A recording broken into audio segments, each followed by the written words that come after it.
Hello दोस्तों, नमस्कार, प्रणाम, राधे राधे। आप सब लोग कैसे हैं?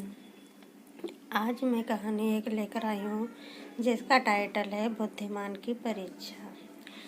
तो चलिए शुरू करते हैं कहानी। बहुत समय पूर्व जब गुरुकुल शिक्षा की प्रणाली होती थी, तब हर बालक को अपने जीवन के 25 वर्ष गुरुकुल में बिताना पड़ता था। उस समय एक प्रचंड पंडित राधे गुप्त हुआ करते थे, जिनका गुरुकुल बहुत प्रसिद्ध था, जहाँ दूर दूर के राज्य के शिष्य शिक्षा प्राप्त करने आया करते थे। बात उन दिनों की है जब राधे गुप्त की उम्र ढलने लगी थी और उसकी पत्नी का देहांत हो चुका था। घर में विवाह योग्य एक कन्या थी। राधे गुप्त को हर समय उसकी चिंता सताती रहती थी। वह उसका विवाह एक योग्य व्यक्ति से करना चाहते थे, जिसके पास संपत्ति भले ही न हो, पर वह कर्मठ हो, जो किन्हीं भी परिस्थिति में उसकी बेटी को खुश रख सके और उचित समय पर उचित निर्णय ले सके। एक दिन उनके मस्तिष्क में एक ख्याल आया और उन्होंने इस परेशानी का हल सोचा कि क्यों न वो अपने खुद के शिष्य में से ही योग्य वर की तलाश करें। उनसे बेहतर उनकी बेटी के लिए और क्या हो सकता है। इस कार्य के लिए उन्होंने बुद्धिमान की परीक्षा लेने का निर्णय लिया और सभी शिष्यों को एकत्र किया। राधे गुप्त ने सभी से कहा कि वे एक परीक्षा आयोजित करना चाहते हैं, जिसमें सभी की बुद्धिमानी का परिचय होगा।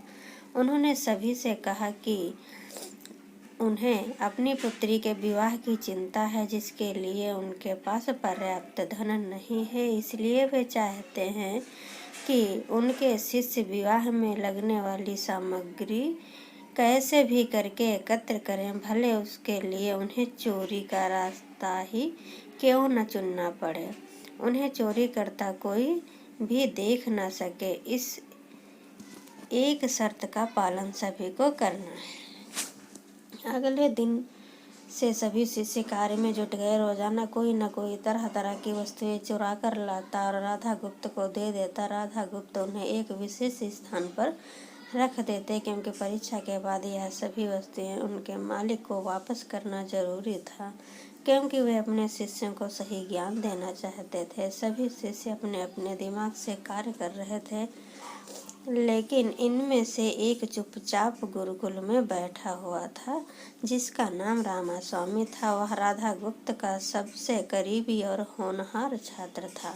उसे ऐसा बैठे देख राधा गुप्त ने इसका कारण पूछा। तब रामास्वामी ने बताया कि आपने परीक्षा की शर्त के रूप में कहा था कि चोरी करते वक्त इसे कोई न देख सके। इस प्रकार अगर हम अकेले में भी चोरी करते हैं, तब भी हमारी अंतरात्मा उसे देख रही है। हम खुद से उसे नहीं छिपा सकते।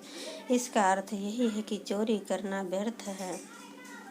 उसकी यह बात सुन राधा गुप्त के चेहरे पर खुशी छा गई।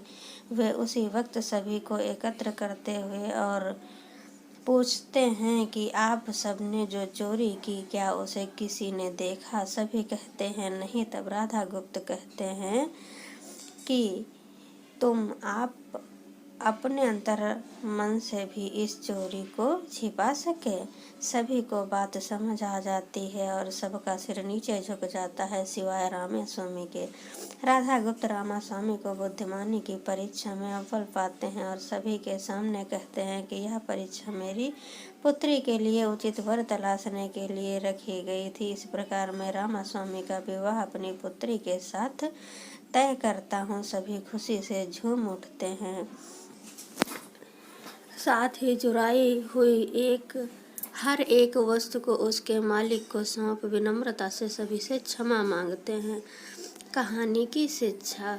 बुद्धिमानी की परीक्षा से यही शिक्षा मिलती है कि कोई भी कार्य अंतर्मन से छिपा नहीं रहता और अंतर्मन ही मनुष्य को सही राह दिखाता है। इसलिए मनुष्य को किसी भी कार्य से सही गलत के लिए अपने मन को टटोलना सबसे जरूरी है। आज मनुष्य में अंतर आत्मा की आवाज़ सुनना बंद कर दिया है, इसलिए ही वो गलत रास्ते पर जा रहे हैं। हमारी अंतरात्मा कभी हमें गलत राह नहीं दिखाती। यह ज़रूर है कि मन की आवाज़ हमें वो करने की तो सलाह देती है जिसे दिमाग कभी स्वीकार नहीं करता, क्योंकि दिमाग सदैव सहित में कार्य करता है और मन हमें सही और गलत का परिचय कराता है। यह सही गलत का परिचय ही हमें सदैव बुराई से दूर रखता है। किसी भी कार्य के पहले हमें मन की आवाज़ ज़रूर सुनना चाहिए। इस परीक्षा के जरिए राधा गुप्त ने अपनी पुत्री के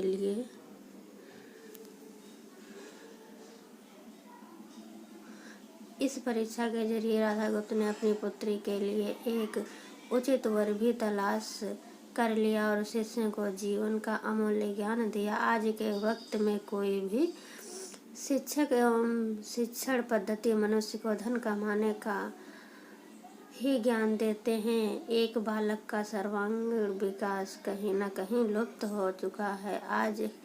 आज का मनुष्य केवल बड़े होकर एक धनवान व्यक्ति बनने का ही ज्ञान विद्यालय में देता है। उस बालक को सही गलत का बोध कराने का दायित्व कोई भी नहीं लेता, क्योंकि उनके माता पिता भी आज के दौर में बस पैसे कमाने में लगे रहते हैं और शिक्षक भी केवल किताबी ज्ञान देकर अपने दायित्व से मुख मोड़ लेता है। ऐसे में यह छोटी छोटी कहानियाँ व्यक्ति को सही गलत सिखाने में अहम भूमिका निभाती हैं, लेकिन आजकल इसके लिए भी वक्त मिलना मुश्किल है। यह एक गंभीर समस्या है जिसके फलस्वरूप आज के बच्चे आसानी से गलत राह पर चलने लगते हैं और उन्हें इसका भान तब होता है जब वे पूरी तरह से गलत हो जाते हैं। अतः ज़रूरी है कि हमें सभी आज की पीढ़ी को ज्ञानवर्धक बातें भी सिखाएं।